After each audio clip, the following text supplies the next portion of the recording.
He had to correct me real quick. He's like, I'm not PR now. I was like, no, it's all right. Like, form number 7. You are still very good. You are certainly in winter semis here at the biggest Chicago Weekly there is. Ignition number, what are we, 119 now, I believe? And now, interestingly enough, this doesn't happen a lot in these Ignition brackets because we do have pretty decent character diversity here at in Chicago. But we just had Zoan come off of the winner's quarterfinals match where he dispatched a Bayonetta Razor. It was a 2-1 affair, and I think the game 3 was kind of a shutdown game. I don't think it was 2-stock, but it was kind of shut down. Zoan Razor? I'm sorry? You're talking about Zoan Razor? Yeah. Zoan Razor was 2-0, I'm pretty sure. It was 2-1. Definitely 2-1. Razor got a game? Yeah. Wow. Anywho. Go Razor.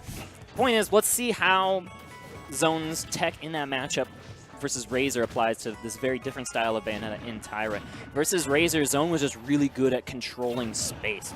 But, okay, he's not going to make it back, though, because he just missed. That was a really tough angle for Zoan to try to hit. He had to basically skirt along the Smashville angle and hit the corner and slide up, and he missed it because he was a little bit too far to go straight at it.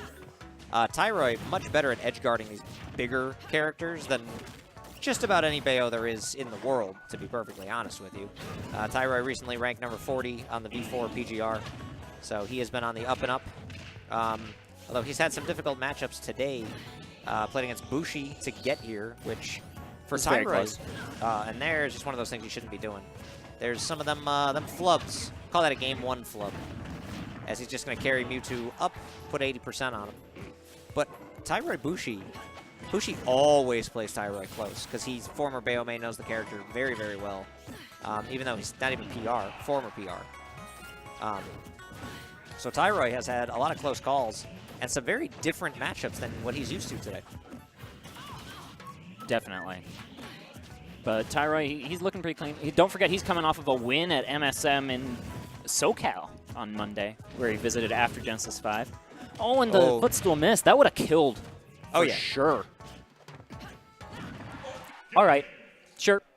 Okay. Zoan's got some game. I like these options he's throwing out.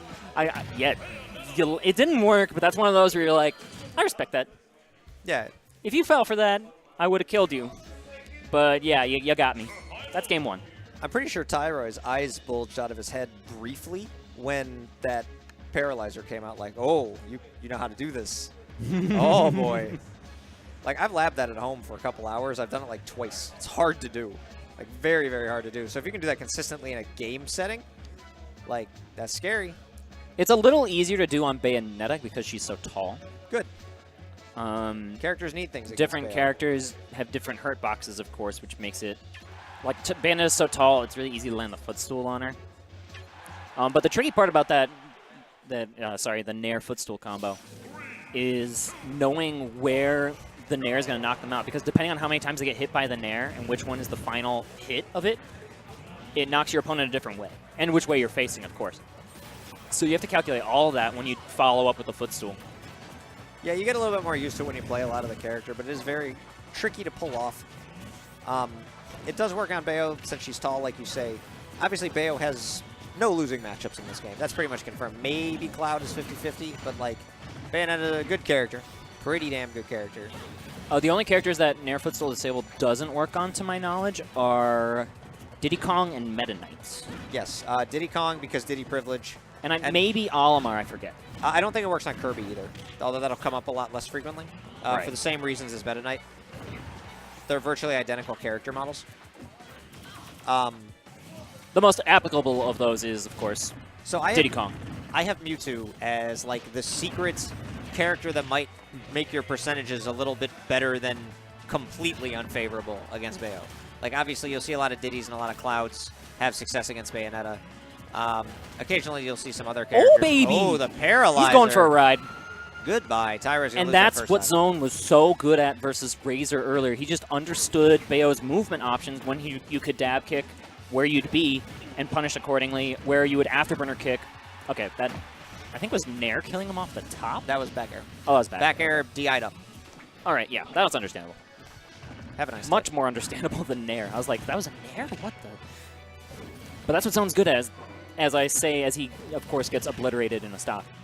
Well, Tyroy so quickly, like... See, there you go. Yeah, landing just in time for Shadow Ball, getting another down tilt. Oh, he did the rising there. I was expecting Hop Dare go for the spike kill, but that wouldn't have even killed Bayo, so it wasn't worth going for. Bayo could just recover for some reason. So here comes Tyroy's answer, going to chase with this neutral or just hold it off stage. And going to miss the punish as Zoan just lands on the stage with the teleport. It looked like he let him land because he just followed up and kept all that going. He brought him for a ride on the big C. He did an arc all the way around left on stage, fared him until he could carry him up, and then hit him sideways to the right and up aired him until he died. So it looked like one of those things where he just let Zoan land, and he converted it into a crazy combo stock of like 10 hits straight. That was impressive. That was a really nice combo. Zoan might have had some, and because he went all the way around like that, it could have mixed up Zoan's DI opportunities. Because he ended up hitting him with the 2 fairs at the end, which I think is escapable, but Mewtwo is so big, it can be hard to fall out of those, especially if you're not reacting to the DI in time. That was a crazy good option. He didn't quite get the spike hitbox, but he went for the triple hit of Nair off of the Witch Time, and then opted to go for the spike on Dare attempt as opposed to just carrying up Mewtwo, which would have been a probable stock in that situation. It's possible that it could have been recovered from, as we subliminally messaged briefly, and Tyroy goes for the 1 hit. But Mewtwo's air dodge is going to sneak out of that one.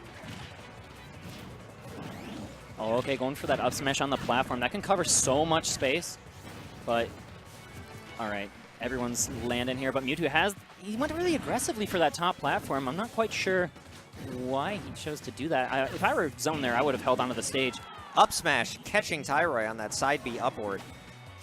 Getting some really good damage in there. Almost killing, but Battlefield very likely saving saving Tyroy in that situation from that Zoan up smash. Even though he was way, way ahead at the time. Shadow Ball. Tyroy's got the stage. Using that Shadow Ball just to kind of get... Oh, that was a rough up B there. So when you have max charge Shadow Ball and you're off stage with Mewtwo, the better the charge, the farther back it pushes you. And it's really like, that was risky because it forces him to pretty much side B to get the little bit of lift and then up B immediately back onto the ledge. And you have to space it perfectly against a Bayo who's preparing for your side B. Zoan unable to do that, giving Tyroy a stock lead here. And could this be the end of the set? He's going to sneak out of that second afterburner kick. And up throw right out of it. Because of the way he snuck out of that, he was just perfectly positioned to punish the special end lag of all those Bayonetta moves that she used. I love the casual, perfect edge cancel up B on Mewtwo just to kind of get away from Tyroy just a little bit. Like the crazy risk reward of that, if you think about it, is like if you miss the edge cancel, you might just die. Oh, Tyroy. Good lord. He read the SDI straight down, and Bayonetta, as just observed, especially on those bigger characters, even if you do manage to SDI down or DI down out of the Bayo combos, he can just follow you down with delayed fair, side BU, and then just keep delayed fairing you until you die. And there's not a lot you can do about it at all. So he opted to do that. That was actually dirty. Yeah, Tyroy applied that same lesson he learned from Game 2 where the double fairs worked, and he applied it in a completely different string, like you were saying, and it just cleaned him up. And by the time he was like, oh crap, I got to DI in to not die from these fairs on the edge, he was too late. far out and he was done.